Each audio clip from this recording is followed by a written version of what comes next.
Olá pessoal, tudo bem? Para vocês que nos acompanham aqui pela TV Tributária e também pelo nosso canal no Instagram, o Assunção e Carneiro Advocacia Tributária. Hoje nós estamos no nosso segundo podcast e nós vamos tratar sobre alguns temas interessantes. Vamos falar sobre a reforma tributária, vamos falar sobre a Lei Complementar 224 do final do ano que saiu e também nós vamos falar sobre o Código de Defesa do Contribuinte. Compõe a mesa aqui com a gente o Dr. Gabriel Margalho, que já participou do nosso primeiro podcast, o Paulo Leite também, que já fez parte do nosso primeiro, e o nosso convidado estreante, o Dr. Lucas. Muito obrigado a todos que compõem a mesa, satisfação estarmos aqui com vocês. Bom, gente, boa tarde. Primeiramente, mais uma grande satisfação estar aqui presente, né, no podcast do Escritório Assunção e Carneiro. Espero que nós possamos hoje tratar de alguns assuntos relevantes, muitas notícias tributárias muito importantes desde o final do ano de 2025 e 2026 também, muitas novidades também tributárias que também vão ser bem relevantes na vida do contribuinte e que certamente serão tratadas hoje. Boa tarde, pessoal. Como o Dr. Gabriel bem disse, né, a gente vai tratar hoje aqui de alguns assuntos muito relevantes para o contribuinte. A gente teve muitas novidades, principalmente agora no mês de dezembro de 2025, janeiro de 2026. Notícias muito importantes para o contribuinte, que vai mudar drasticamente a reforma do contribuinte se relacionar com o fisco. Então, acho que a gente vai ter um bom debate aqui hoje e é um prazer estar aqui novamente. Boa tarde a todos. Primeiramente, agradeço a oportunidade de estar aqui, né, pela primeira vez no podcast do Escritório Assunção e Carneiro, e eu espero que possamos aqui criar um debate muito construtivo a respeito dessas mudanças, né, sobretudo a respeito da relação do contribuinte com o fisco, que tende muito a se modificar, não só no cenário pós-reforma tributária, mas também com o advento de algumas mudanças, né, legislativas, como, por exemplo, a Lei Complementar 225, que entrou em vigor nesse ano. Bom, então vamos começar.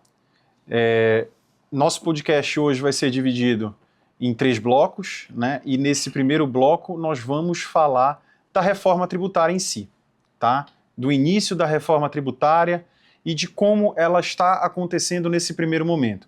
Sei que a gente está em um período de transição que vai até 2033, mas esse ano já temos as alíquotas testes, tanto de IBS quanto de CBS.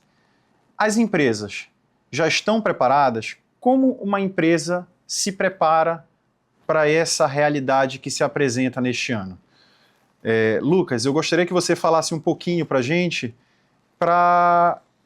e demonstrar como é que essas empresas se preparam, o que elas precisam fazer para se adequar a este primeiro momento.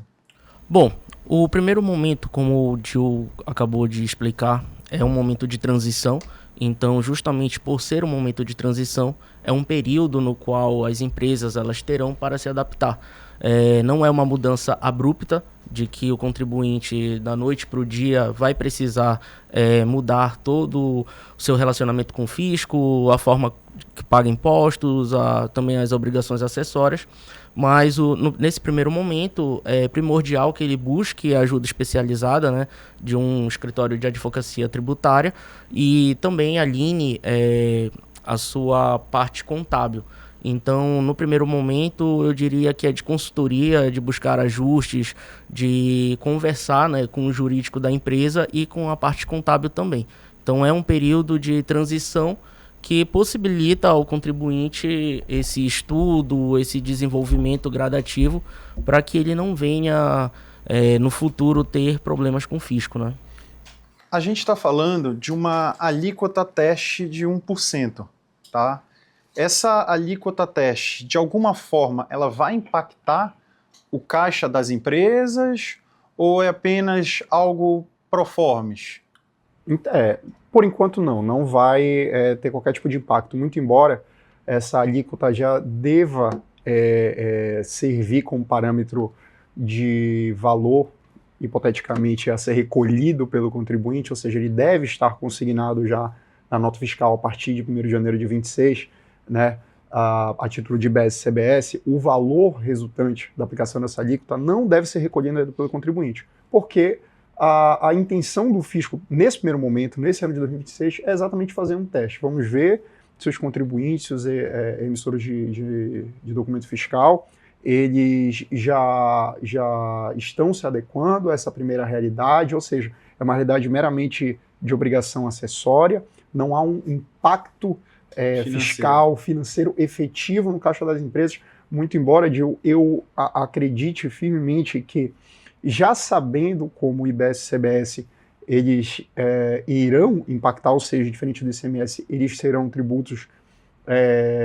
calculados por fora, né, enquanto o ICMS é um tributo calculado por dentro, o que muda toda a dinâmica de composição de preço da empresa. Eu entendo sim que as empresas, ainda que elas não recolham nada, elas já devam se preparar nesse sentido, já na formação de preço das suas mercadorias revendidas, dos produtos que são produzidos, dos serviços que são prestados também.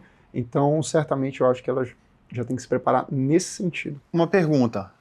Existe algum regime hoje que esteja dispensado dessa alíquota aqui no nosso país? Da alíquota de IBS e CBS, dessa alíquota teste?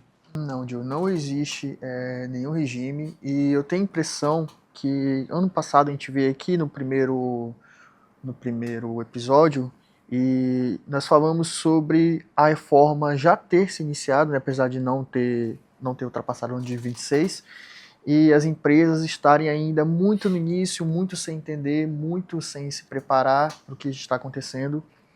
E eu tenho a impressão que com a publicação de tantas legislações recentes, com tantas mudanças, com o início dessa alíquota teste, com o surgimento já de uma obrigação acessória, parece que esse processo finalmente se iniciou na cabeça do empresário. Ele está começando a entender como vai ser a obrigação acessória, a nova obrigação acessória.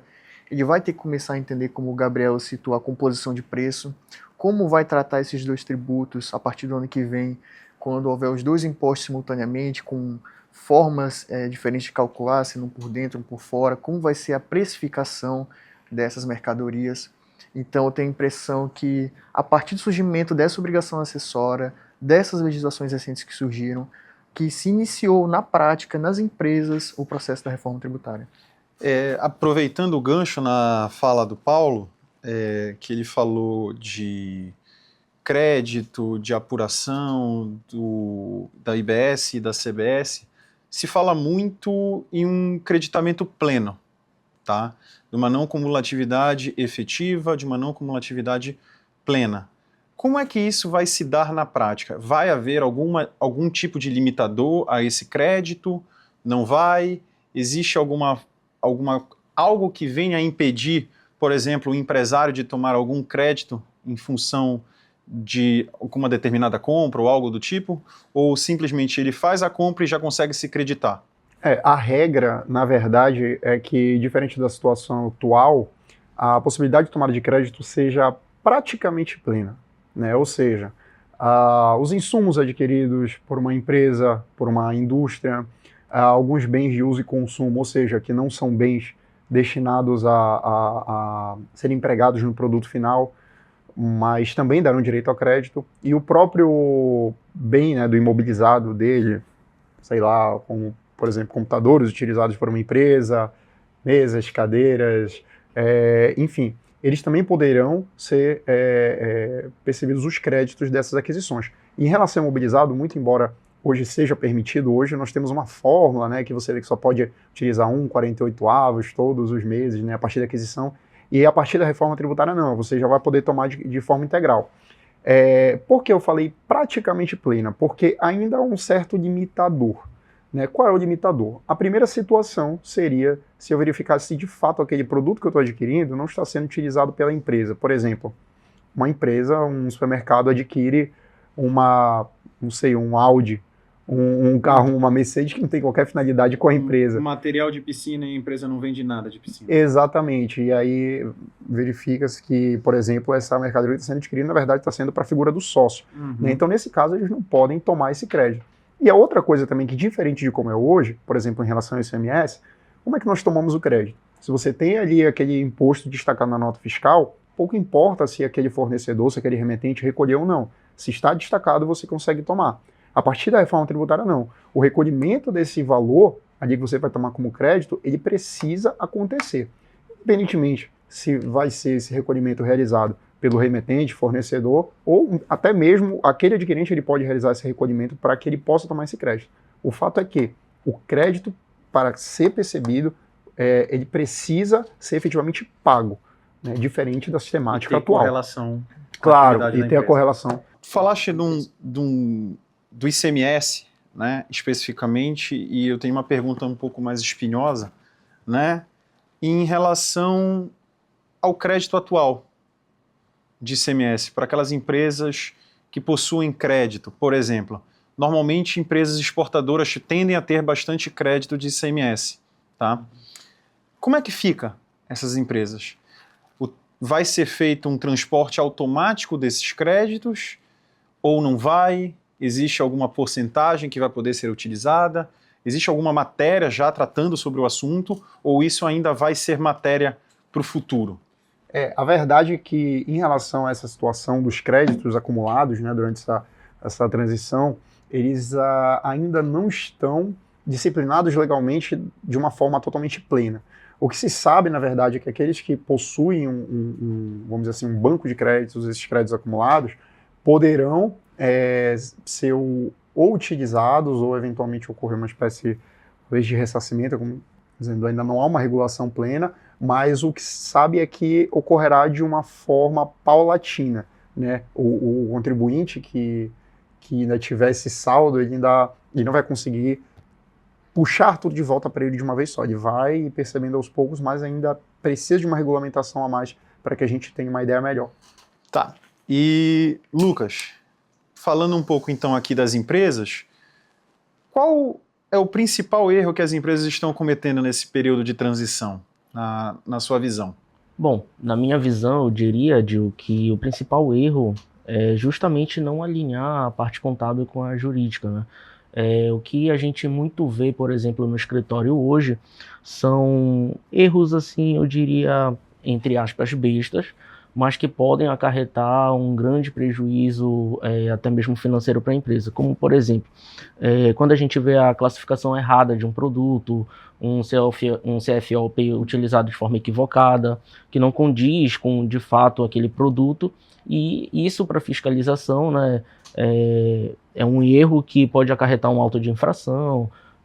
Esse auto de infração, se não derrubado na esfera administrativa, pode vir a possibilitar uma execução fiscal e criar diversos outros, não diria punições, mas outras consequências danosas para a empresa. Então, o fato de não se observar e não se atentar a quesitos mínimos, como, por exemplo, a simples classificação de um produto, pode acarretar, né, consequências muito danosas e bem maiores do que o contribuinte ele pode imaginar. Paulo, a última pergunta desse nosso primeiro bloco, né? Vamos falar da alíquota, né, do IVA, como vem sendo chamado também, que é a junção do IBS e da CBS. Está sendo comentado em algo próximo de 27%, mais ou menos, o que tornaria a alíquota brasileira uma das maiores do mundo, né? Como você vê essa questão e quais setores eventualmente foram beneficiados, quais setores foram prejudicados? Existe algum setor que, por exemplo, pode ter tido uma área ter sido muito mais beneficiada que outros? Por exemplo, materiais produtos da cesta básica, medicamentos, alguns serviços. Existe alguém que foi mais beneficiado que outros nessa reforma? Vamos tratar um pouco sobre essa questão da alíquota em si. Bom, se eu não me engano, inclusive, vai ser a maior alíquota, né? Vai ser a maior alíquota do mundo. A grande defesa do fisco para isso é a cumulatividade plena, né? E o fato do imposto agora ser cobrado por fora e não mais por dentro. Então eles alegam que na prática, apesar da alíquota ser maior, na prática o imposto seria menor, né? E além disso, há outros motivos, como você bem citou, alguns setores foram beneficiados, né? E receberam alíquotas menores. A advocacia foi uma delas, ela tem uma alíquota menor, né? Os médicos possuem uma alíquota diferenciada também, e certos setores conseguiram ainda, enfim. influência, né, conseguiram alíquotas ainda menores ou por serem considerados, né, atividades essenciais. Um setor que teve um tratamento bastante específico foi o agro, né? Ele tem regras bem diferenciadas e bem específicas. Quanto à parte, por exemplo, da cesta básica, vai ser definido um rol de produtos, né? Assim como é bem parecido da forma que é hoje, e esses produtos, alguns serão reduzidos, outros serão alíquota zero, enfim, dependendo da essencialidade. Mas o principal motivo dela ser a maior, né, são esses argumentos, e haverá, ocasionalmente, eu lembro exatamente agora qual período, são 5 anos ou 10 anos, uma revisão da alíquota, porque eles vão verificar quanto foi arrecadado. Vão calibrar durante esse período para saber se a arrecadação está indo de acordo com aquilo que eles imaginavam. Isso, é porque é uma estimativa, né? Até porque com os novos métodos de recolhimento, de fiscalização mútua, a expectativa é que se diminua muito a sonegação e que... Consequentemente, uma alíquota em tese menor poderia vir a ocorrer. Isso, exatamente. Entendi. Bom, essa foi a nossa última pergunta relacionada ao nosso primeiro bloco. E então vamos passar agora, né, para o nosso segundo bloco, que vai tratar sobre o Código de Defesa do Contribuinte. Gabriel, o Código de Defesa do Contribuinte, se você for pegar pelo nome, isso sugere algo muito bom para o contribuinte. Isso é real ou é apenas um nome bonito que foi dado para o contribuinte e podemos estar diante de um cavalo de Troia para os contribuintes, por exemplo? O que acontece? O Código de Defesa do Contribuinte, ele é um tanto quanto peculiar. Porque, ao mesmo tempo que ele traz uma série de prerrogativas para o contribuinte, né, principalmente na sua relação com o fisco, independentemente de qual fisco estejamos falando, municipal, estadual, federal, ele traz, como você bem disse, um cavalo de Troia, que o título, o nome que é dado à lei, que é Código do Contribuinte, não faz você ter ideia que está ali previsto, que é justamente a ideia do devedor quanto mais. Por quê? Porque o devedor quanto mais, que agora há requisitos objetivos, né, para que um contribuinte seja colocado dessa forma perante o fisco, ele é tratado, vamos dizer assim, com mais severidade pelo fisco, né? Você tem uma série de restrições se o contribuinte for classificado como devedor quanto mais. Obviamente, há uma série de requisitos que devem ser preenchidos, há um processo administrativo que deve ser aberto para que seja apurado esses requisitos, se forem preenchidos ou não, como, por exemplo, a existência de dívida de mais de 15 milhões de reais, enfim, e outros requisitos que ali estão previstos. Mas o fato é que uma série de restrições que ali estão previstas, como proibição de participações em licitações, proibição de recuperação judicial da empresa, e algumas coisas que eu posso dizer assim que são extremamente severas, que até mesmo repercutem para o âmbito criminal, como, por exemplo, o que hoje nós vemos em crimes contra a ordem tributária alguém está sendo acusado, ele paga o tributo, esse pagamento do tributo é causa de extinção de punibilidade, ou seja, a pessoa não vai presa. Na situação do devedor quanto mais, se ele for assim classificado, ainda que ele pague o tributo, ele ainda assim vai preso. Ou seja, não é simplesmente uma questão de restrição econômica, restrição da liberdade econômica mesmo, que aliás é até um princípio e uma garantia constitucional. É uma questão que reverbera para o lado criminal, e isso é muito sério. Uhum. Então, assim, obviamente, a gente não tem que sempre prezar pela práticas sonegadoras, práticas que atentem contra as políticas fiscais. Obviamente, o correto, a boa prática fiscal sempre tem que ser incentivada. Mas a gente também tem que ver até que ponto aquilo que está sendo criado pelo fisco, né, não esbarra em determinadas garantias, como a garantia da liberdade econômica, que, ao meu ver, nesse caso, há uma grande afronta constitucional. E uma pergunta, já que a gente já adiantou um pouco essa questão do devedor contumaz, né? Eu gostaria de saber se existe algum cadastro. As empresas vão ser autuadas, vai haver um processo de autorregularização, vai ter um CADIM demonstrando, né, que, olha, aquelas determinadas empresas, elas fazem parte do rol de devedoras contumazes, ou as empresas vão poder se defender antes de serem enquadradas naquele regime? Como é que vai ser esse processo de enquadramento no rol de devedores contumazes? Como eu havia colocado, primeiro, para ser enquadrado, você tem alguns requisitos, alguns critérios que são objetivos, e aí é realmente uma questão de letra de lei, não são poucos critérios, mas eles têm que ser preenchidos. Feito esse preenchimento, o que é que vai ocorrer? Vai ocorrer a ideia que ocorra um processo administrativo prévio, não é simplesmente um ato de declaração do fisco, pronto, você já é devedor contumaz. Há um processo administrativo, em tese com o contraditório, né, com a defesa do contribuinte que poderá ser feita, mas o fato é que, encerrado esse processo administrativo, se de fato ele for declarado devedor contumaz, uma série de malefícios, né, de consequências bem negativas podem ocorrer para com essa empresa, com esse contribuinte. Tá? Então, certo. Então, depois desse primeiro procedimento, a empresa é chamada a se manifestar acerca de um eventual pedido de inclusão no rol de devedores contumazes, e aí a empresa apresenta a sua defesa. Em tese, estaremos diante da ampla defesa, do contraditório, e aí a vida seguiria dessa forma, com um processo administrativo correndo. Exato. Ok. E as empresas que estão em dia? Existe algum benefício? Porque agora eu escutei o Gabriel aqui falando dos devedores contumazes. Existe algum tipo de benefício para quem não é devedor contumaz? Para aquele cara que, pô, acorda de manhã cedo, faz o seu trabalho corretinho, paga tudo em dia, entendeu? Apesar das dificuldades que é o nosso processo tributário. Tem algum benefício para esse cara? Financeiro até?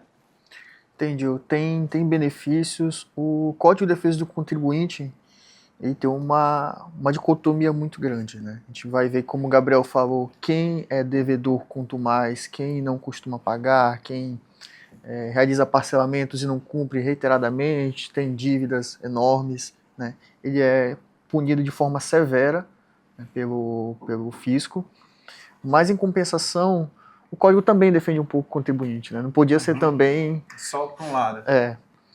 Ele, ao meu ver, esse código ele segue toda a lógica da reforma tributária de conformidade, né? E ele prevê nessa legislação diversos meios de ajudar o contribuinte, tanto com desconto em pagamento de impostos, né, que parte ali de uma alíquota percentual, mas que tem uma limitação de valor, se eu não me engano, de até R$1 milhão, então ele pode te dar uma economia prática, Real. Uma economia real. Ele prevê meios de comunicação mais eficientes com a Fazenda, uma ajuda no cumprimento das obrigações acessórias, né? Então, se você tem a intenção de cumprir, se você tem a intenção de, enfim, realizar o pagamento dos seus impostos, ele está tentando buscar meios para te ajudar, não só a pagar, como a cumprir suas obrigações acessórias.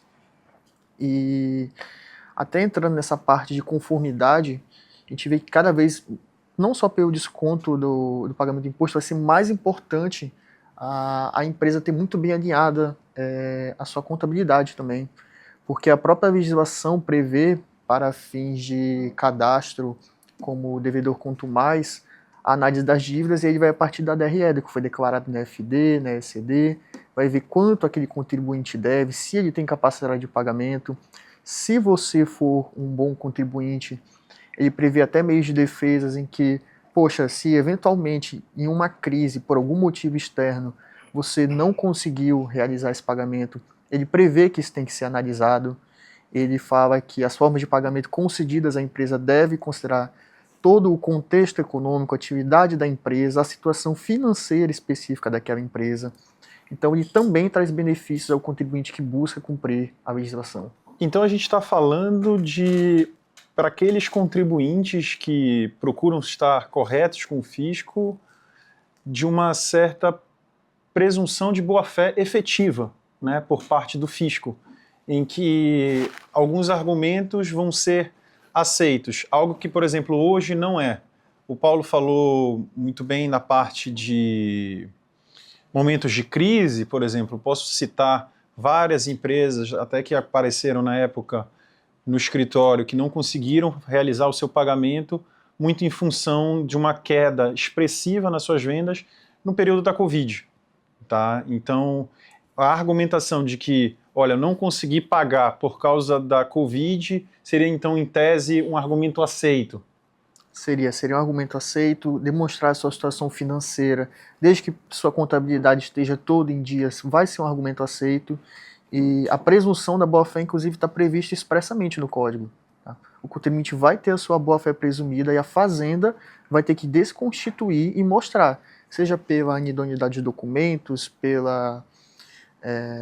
pelo reiterado parcelamento de dívidas, não cumprimento de obrigações, enfim, ele demonstra diversos requisitos, e alguns requisitos até objetivos que imagino que podem ser objeto de uma discussão judicial depois, porque ele cita valores, e aí, poxa, isso depende muito do tamanho da empresa, do ramo da empresa, então, mas, né, o código ele busca premiar, busca trazer cada vez mais o contribuinte para o lado dele, o contribuinte que quer, né, cumprir suas obrigações. Então, vai ser, assim, eu acho que vai haver uma grande mudança no empresário brasileiro, vai ter que se adaptar, né, à nova forma do fisco de tratar, porque ele vai ter vantagens. Um ponto que até o Gabriel acabou citando, quem trabalha com licitação vai ter que ter seus tributos pagos de forma praticamente perfeita, vai ter que estar cumprindo as obrigações, senão ele pode ser excluído, a Fazenda pode pedir sua falência, enfim, ela vai prever diversos meios de conformidade. Uhum. É muito interessante essa fala no final sobre licitação, porque isso vai ser tema da minha próxima pergunta. Tá? Esse Código de Defesa do Contribuinte, ele vai ter impacto nas licitações públicas? De que forma isso muda o jogo para aquilo que a gente tem hoje, né? Hoje em dia, nós temos a figura das certidões, né, que é para fazer as licitações, certidão positiva com efeito de negativa, certidões negativas, isso não gera impedimento de licitar. Para aquelas empresas que fazem parte hoje do histórico ou do cadastro, no caso, de devedor contumaz, ela vai ter algum tipo de restrição de participar de licitação ou não? As empresas que são consideradas boas devedoras, digamos assim, bons pagadores, né? Elas vão ter algum tipo de vantagem ou não vão? Lucas, eu gostaria que você falasse um pouquinho sobre. Gil, o Código de Defesa do Contribuinte, embora receba essa nomenclatura e eu muito discorde de que ele realmente venha para defender o contribuinte, vamos dizer assim, ele traz algumas possibilidades de, não diria benefícios, mas de facilitações, de facilidades, né, para que aquela empresa que seja uma boa pagadora, que ela receba um selo de um contribuinte que recolhe seus tributos corretamente, as suas obrigações acessórias, ela vai ter algumas facilidades, vamos dizer assim, para participações de licitações. Por outro lado, aquela empresa, aquele contribuinte que seja classificado como um devedor contumaz, ele não poderá participar de licitação, né? Um dos, digamos assim, de punições que essa empresa vai receber é a vedação à participação em licitações. E um pouco mais severo que isso. Se ele tiver, por exemplo, em um processo de recuperação judicial, e nós sabemos que hoje no Brasil muitas empresas sobrevivem porque estão em um processo de recuperação judicial, ela não poderá participar de licitações, o fisco poderá, por exemplo, requerer, dentro daquele processo de recuperação judicial, que seja decretada a sua falência. Então, o que eu observo, né, o fisco ele praticamente diz assim, olha, ou você paga os seus tributos corretamente, ou nós aqui administrativamente iremos decretar a sua morte, vamos dizer assim, a morte da empresa. Então, essa lei complementar, ela traz ali alguns benefícios, vamos dizer assim, algumas facilidades para que empresas participem de licitações, mas para aquele que é um mal pagador, aquele que é classificado como um devedor contumaz, esse não poderá participar de licitações, não poderá licitar e acredito que nem mesmo prestar alguns serviços para a administração pública. Certo, né? No caso, eu queria que vocês falassem um pouquinho mais sobre essa questão, né? Sobre licitação, porque muitas empresas no Brasil acabam tendo uma relação muito próxima junto ao poder público, acabam realmente vendendo bastante para as 3 unidades da federação, né? União, estados e municípios. Então, eu acredito que esse é um ponto bem interessante de se falar. Vai haver dificuldades ou vai haver facilidades para essas empresas? E outra, e aí eu acho algo muito interessante de mencionar, a possibilidade de judicialização. Quando eu digo possibilidade de judicialização, eu tenho uma empresa, por exemplo, empatamos na nossa licitação, estamos com os mesmos critérios. Aquela empresa, por exemplo, do Lucas, ela é uma boa pagadora, e a empresa do Paulo é uma má pagadora, tem um selo lá negativo. Vai haver uma vantagem para o Lucas nesse sentido? Não vai haver? É possível para as empresas, como por exemplo a do Paulo, judicializar para tentar mudar, reverter aquela situação do jogo? A judicialização vai ser uma regra em função do Código de Defesa do Consumidor, do Código de Defesa do Consumidor, não, desculpa, do Código de Defesa do Contribuinte, ou vai ser algo que vai ser muito espaçado, talvez não tenha tanta judicialização? Qual é a expectativa? Eu acho que foi bem interessante assim você colocar esse ponto, porque muito embora eu acho que a questão do devedor contumaz tenha sido o que mais tenha gerado impacto, né, pelas consequências absurdamente negativas que trouxeram para esse tipo de devedor, e que uma das consequências é justamente a questão da não possibilidade de participação em licitação, que já foi diversas vezes reiterado, há também a se tratar uma questão benéfica para os bons contribuintes. Por exemplo, na lei complementar que trata do Código de Defesa do Contribuinte, tem a figura do CONFIA, né, que é um programa de conformidade tributária, que também traz uma série de requisitos objetivos. Caso o contribuinte cumpra, ele poderá adquirir esse selo do CONFIA. Uma das benesses que ele pode ter, e aqui voltado para o âmbito da licitação, é justamente essa que você colocou. Se eu tenho, por exemplo, numa situação de procedimento licitatório, passei por todas as etapas, preenchi todos os requisitos e ao final eu tenho um suposto empate ali, né, com outro devedor, e o outro devedor nem é um mal pagador, mas ele não tem o selo do CONFIA. Então, esse devedor que tem o selo do CONFIA, ele pode ganhar essa licitação justamente porque isso acaba virando um critério de desempate agora. Né? Então, não é... Expressamente previsto. Né? E é expressamente previsto. Né? Então, pelo menos, vamos dizer assim... Temos algo bom. Olhando aqui com uma certa maleabilidade, né? Não querendo também só crucificar o fisco por tudo, mas... ele tira com uma mão, no sentido de ter essa proibição para o devedor contumaz, mas também ele dá essa benesse também para o bom pagador. Né? Ele quer criar a cultura, né, da não sonegação, da regularidade tributária, da conformidade tributária aqui no Brasil, onde isso teria que virar regra para entender que ele também será recompensado, não simplesmente será apenas um pagador de boletos para o fisco. Eu gostei desse programa Confia, né? Tem algum outro programa que aparece, algum selo, além do Confia? Vamos tratar um pouquinho mais sobre esse programa, porque eu acredito que muito se tem dito na imprensa sobre o devedor contumaz, sobre participações e licitações, e pouco tem se dito sobre esses programas, ou sobre esses selos, né?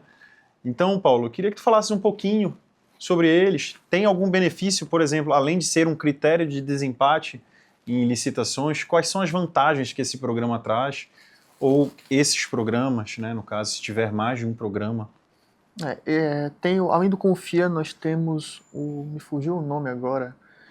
Sintonia, exatamente. Sintonia, que é o mais avançado, né? Você tem o Confia e tem o Sintonia. E esses programas, além de um canal de comunicação, vamos dizer assim, favorecido com o fisco para gerar um cumprimento das obrigações acessórias, ele também prevê redução de pagamento de impostos, né? Ele prevê formas de comunicação em que ele vai te avisando sobre possíveis impedimentos que você pode ter. É um programa que você tem que cumprir alguns requisitos para estar, né? E como o próprio Gabriel já citou, ele vai servir de critério de desempate em casos de licitação pública, né? E você tinha até citado sobre as certidões, né, da forma que é hoje, só que eu acho que a grande diferença é que a certidão é algo muito momentâneo, né? E a forma que está sendo tratado, tanto em relação do Confia, do Sintonia, do processo administrativo para ser declarado devedor quanto mais, me parece que vai haver uma análise do histórico da empresa de forma completa, né? De algo mais amplo. Isso, Porque hoje a gente pega 6 meses praticamente só. E aí às vezes você vê até algumas polêmicas sobre empresas que foram recém-criadas e ganharam licitações, né? Enfim, a gente sabe que acontece esse tipo de coisa, então vai ter uma análise mais profunda, uma análise do histórico, e uma empresa até que eventualmente em algum momento passou por alguma dificuldade, não conseguiu comprovar isso para o fisco, acabou recebendo vamos dizer, esse selo negativo, né, ela pode, inclusive, fazer um pedido, mostrar que a situação dela mudou, que ela está cumprindo as obrigações dela e sair, né, não ser mais classificado como devedor quanto mais e voltar a ter direito a tanto a esse desconto no pagamento de impostos, essa comunicação, enfim, todo esse auxílio do fisco. E agora, para o nosso último bloco, né, nós vamos tratar sobre a Lei Complementar número 224, e a redução dos benefícios fiscais. Tá? Essa foi uma lei que veio no apagar das luzes do ano de 2025, mais precisamente entre o Natal e o Ano Novo, no dia 26, né? E ela fala da redução linear de 10% em benefícios fiscais federais. Lucas, eu gostaria que você comentasse um pouquinho sobre essa lei complementar. Queria que você falasse sobre o timing dela, porque a gente já está entrando no período de reforma. O que houve? O que essa lei complementar ela traz efetivamente de mudanças? Bom, Gil, no meu entendimento, ela veio realmente no apagar das luzes e trouxe uma certa insegurança jurídica, né, para o contribuinte e para a sociedade de uma forma geral. Ela faz ali a redução de 10% de alguns benefícios e vale frisar que ela não retira esses benefícios, mas faz uma redução. E causou uma grande surpresa porque ela praticamente ela passou a valer, né, dentro de um lapso temporal muito curto, que foi justamente do final do ano até o início do ano. Então ela já foi criada e já começou a valer.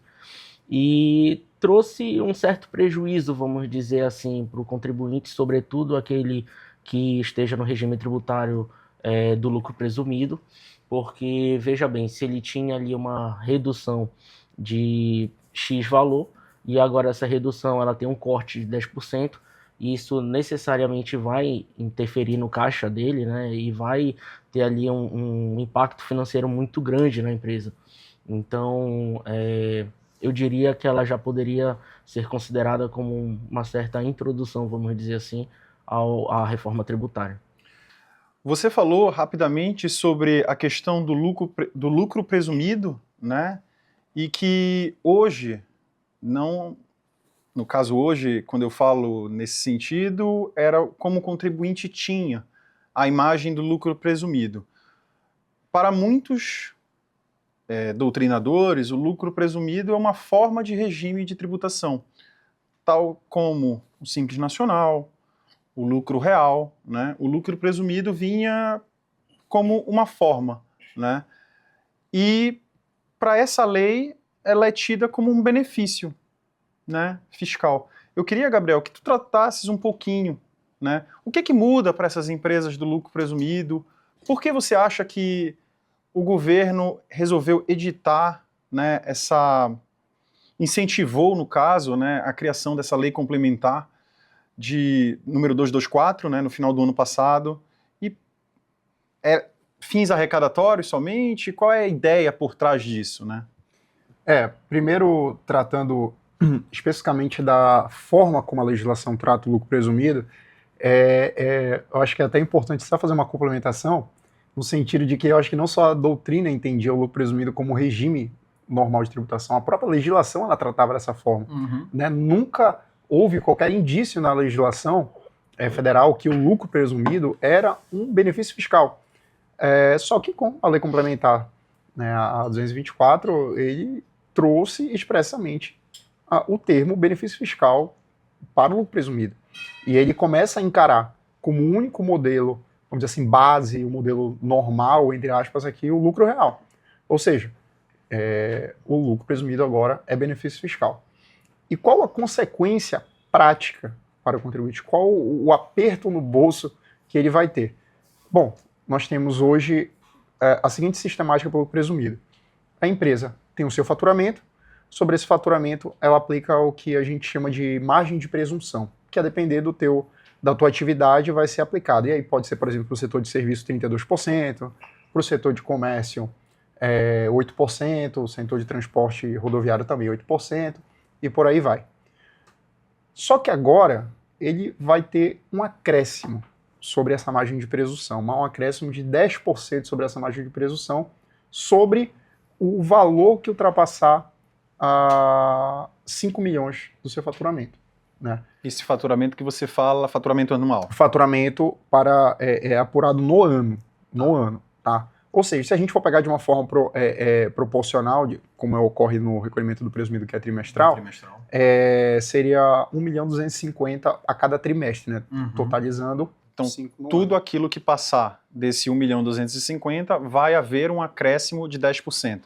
A ideia é que sim. Né? Você passou disso, ou seja, a margem de presunção sobre esse valor que ultrapassar, você adiciona 10%. Ou seja, se era 32% de margem de presunção, agora adicionando 10% será 35,2%, né, de margem de presunção sobre esse valor que ultrapassar, e aí você vai aplicar as alíquotas básicas de RPJ e CSLL. Então isso é muito interessante, porque a forma de cálculo, para deixar bem claro para as pessoas que estão nos acompanhando, ela não seria 32 mais 10%. Isso. Entendeu? Então a gente está falando de uma pequena variação de aumento. Seria 3, alguma coisa, no caso, para serviço, e 0,8 no caso para o comércio. E só sobre o valor, de aspas, obviamente, mas somente sobre o valor que ultrapassar esse valor dos 5 milhões. Né? Tá. A gente falou em regime, né, de tributação, que até então o lucro presumido ele era reconhecido como e não como um benefício fiscal. Existe algum reflexo para as empresas do Simples Nacional? Porque hoje as empresas do Simples Nacional, em tese, elas também têm algum tipo de benefício. Essa lei complementar, ela vem trazendo alguma complementação, vem trazendo alguma coisa para as empresas do Simples Nacional, ou a gente vem falando especificamente para as empresas do lucro presumido ou outras? A verdade é o seguinte, a redução desses benefícios não é aplicada simplesmente ao regime de tributação pelo lucro presumido. Outros tipos de tributos federais também vão sentir, né? Como, por exemplo, quem trabalha com, por exemplo, créditos presumidos de IPI, quem trabalha com alíquotas zeros, a alíquota reduzida de PIS e COFINS também vão sentir. Todavia, em relação ao Simples Nacional, não há uma previsão relacionada, mas o fato é que, uma vez que eu considero somente como o regime base, o regime normal, lucro real, há, pelo menos no meu entendimento, a interpretação que aquilo que não é lucro real como regime de tributação é benefício fiscal, ou seja, lucro presumido agora é benefício fiscal, e ainda que não trate expressamente, Simples Nacional não é simplesmente o regime simplificado, agora acaba também sendo tratado como benefício fiscal. Né? Então, acaba tendo essa consequência também.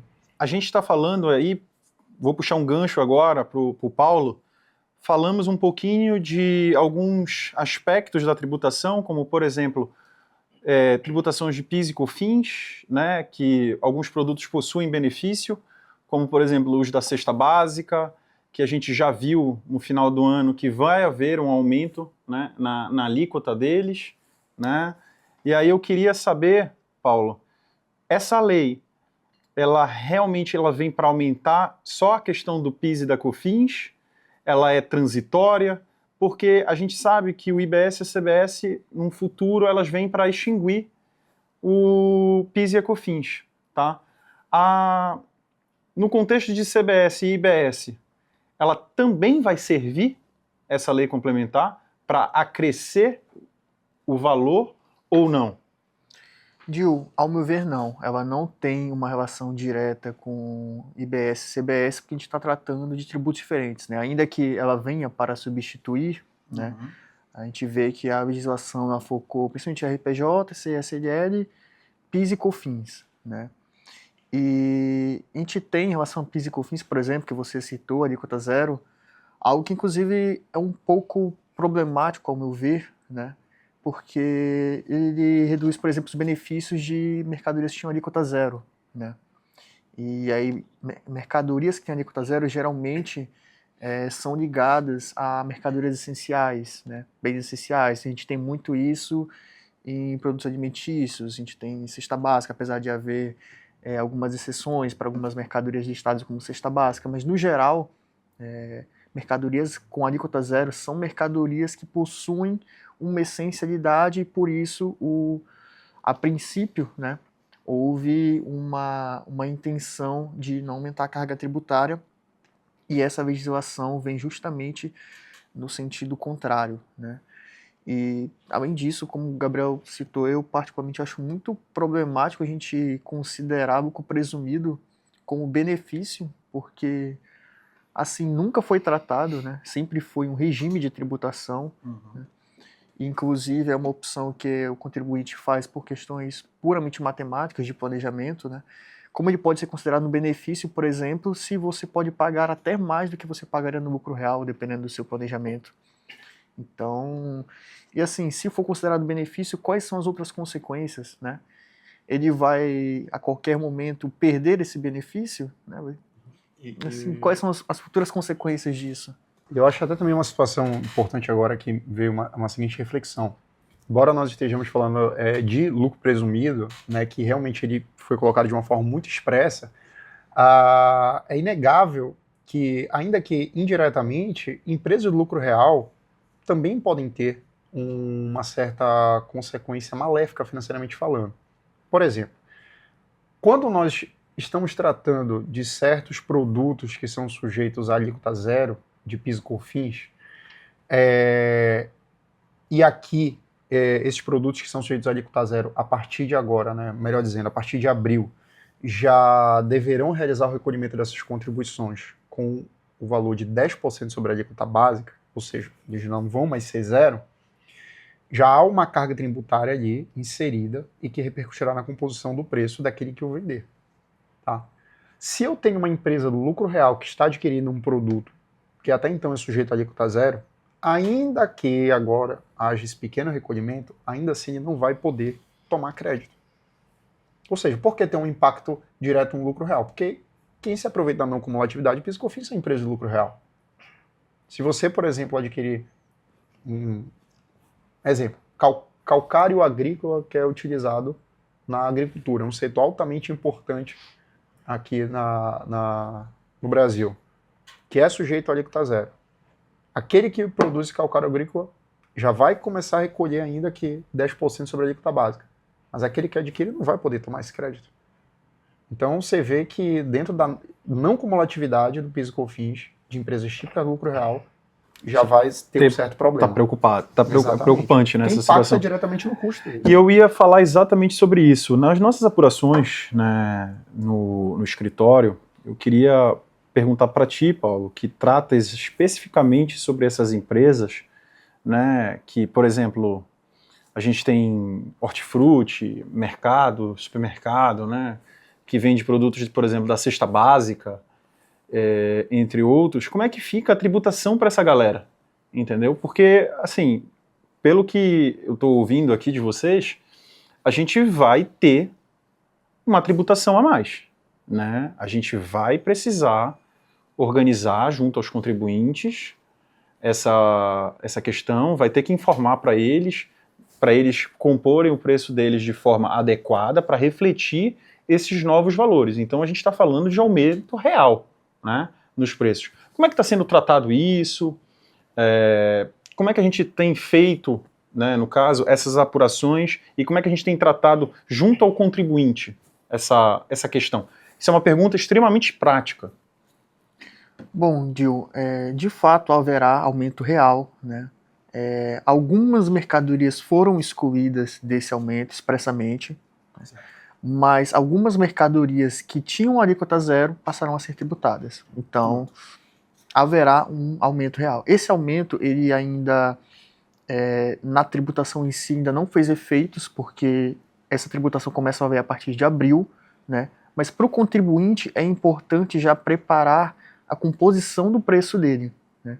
Já fazer o cálculo, ver quanto ele vai ter que aumentar, porque inevitavelmente ele vai ter que aumentar o valor da venda, né? Até porque se trabalha com uma margem muito pequena nesses produtos, então de fato haverá. Então, assim, respondendo sua pergunta, ainda não houve uma influência prática na tributação, né? Mas o processo agora é de ajuste de composição de preço. Ajuste nos sistemas, nos RPs das empresas, né, para mostrar o quanto aquilo vai repercutir, né, no preço final para o contribuinte, né? Sim, no e caso. até aproveitando o gancho que você trouxe no começo, né, de ser no apagar das luzes, acho muito problemático a forma que tudo foi feito, porque de fato pegou todo mundo de surpresa, né? Ninguém estava esperando, então assim, não houve preparação nenhuma, não houve um prazo adequado, né? E assim, vai respeitar o prazo legal ali para começar a incidir essa tributação, mas não houve uma preparação para o contribuinte se planejar, né? Não houve uma preparação para ele compor os preços dele, foi tudo muito feito Toque de caixa. a toque de caixa e com claro intuito, né, de aumentar a arrecadação. Esse não é o nosso tópico principal aqui, mas quando a gente fala de tributário, a gente acaba entrando um pouco nesse tipo de política e eu vejo como muito problemático por isso, tudo que a gente falou, e pelo tipo de mercadoria que ele atinge, né? Entendi. E para finalizar, né, nós, como escritório de advocacia, eu queria que vocês dessem uma palavrinha sobre a judicialização dessa lei, né? Vocês acreditam que essa lei vai trazer um impacto judicial, vai ser bem judicializada, né, em função dessa surpresa, em função de questões de repercussão fiscal, para a gente tentar defender os nossos contribuintes junto ao fisco, para evitar um pouquinho o pagamento de valores que até então não estavam, digamos assim, previstos nos caixas das empresas, né? Vocês acreditam que vai haver uma judicialização dessa lei? Qual é a expectativa de vocês para isso?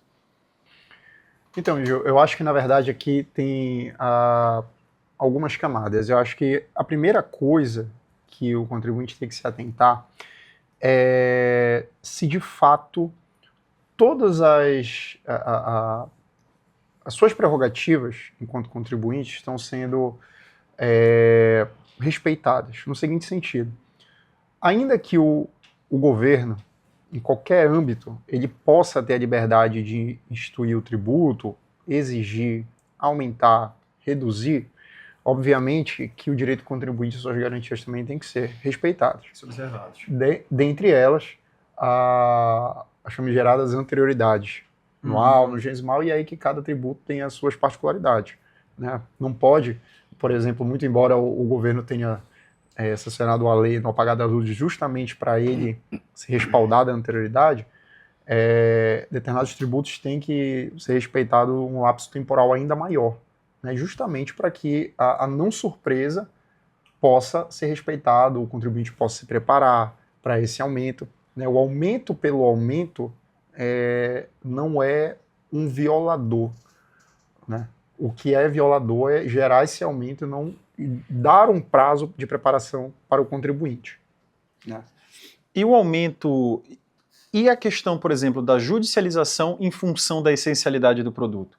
Porque, pelo que a gente viu, né, muitos produtos hoje, que possuem benefício, tais como produtos da cesta básica, alguns entraram no rol, né, dessa lei complementar e vai haver um aumento real.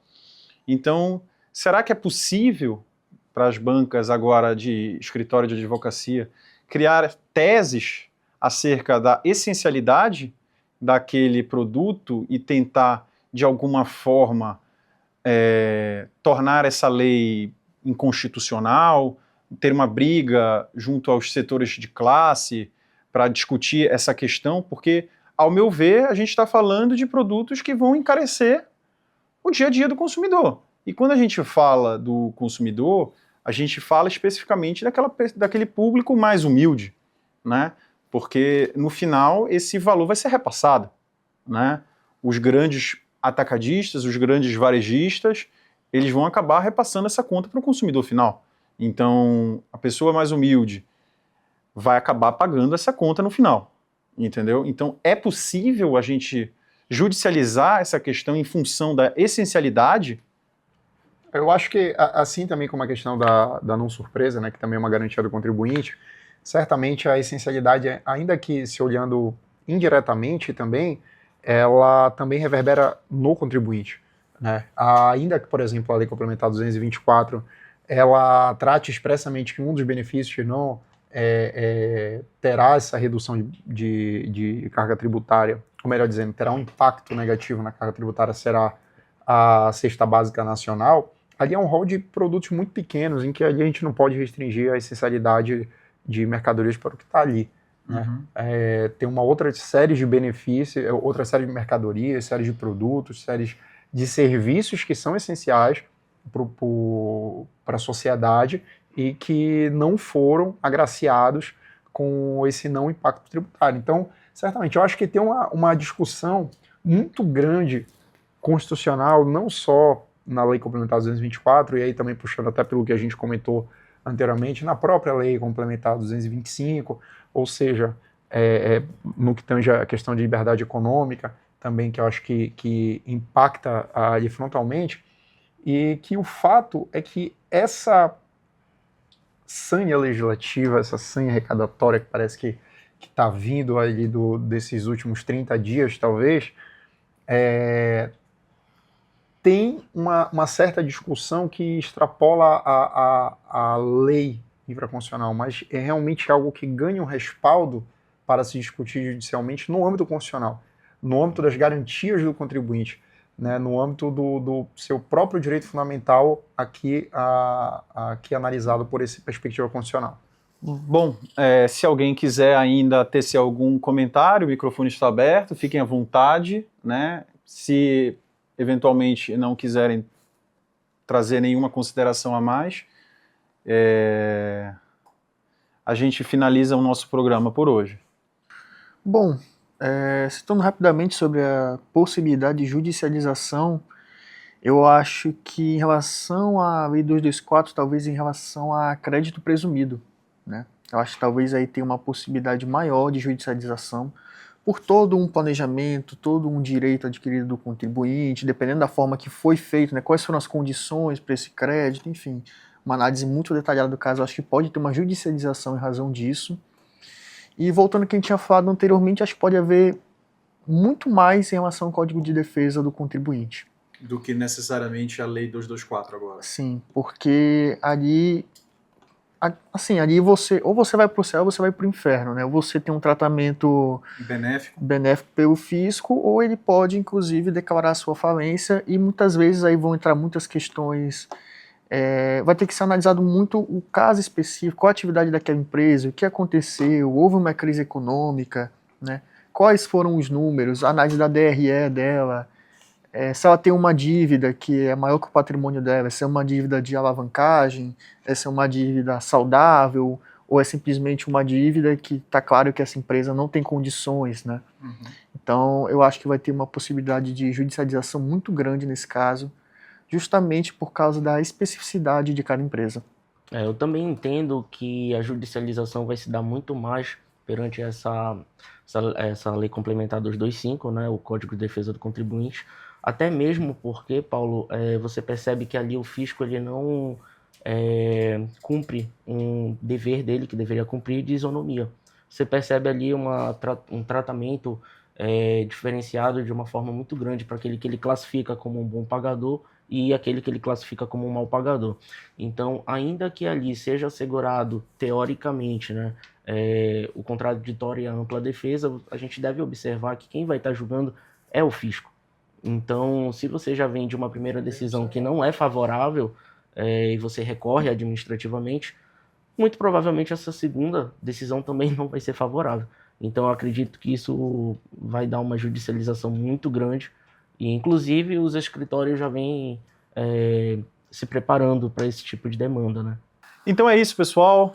Esse foi o nosso segundo episódio. Nesse episódio nós tratamos aqui sobre a reforma tributária, seus reflexos nesse começo, né? Nós tratamos sobre o Código de Defesa do contribuinte e também tratamos agora, nesse final, né, do nosso bloco 3, sobre a Lei Complementar 224, né, que trata sobre a questão da redução dos benefícios. Então, gostaria de agradecer a nossa audiência e a todos aqui presentes, né, por estarem participando aqui do nosso podcast. E fiquem antenados, se inscrevam no nosso canal, curtam, compartilhem e muito obrigado a todos.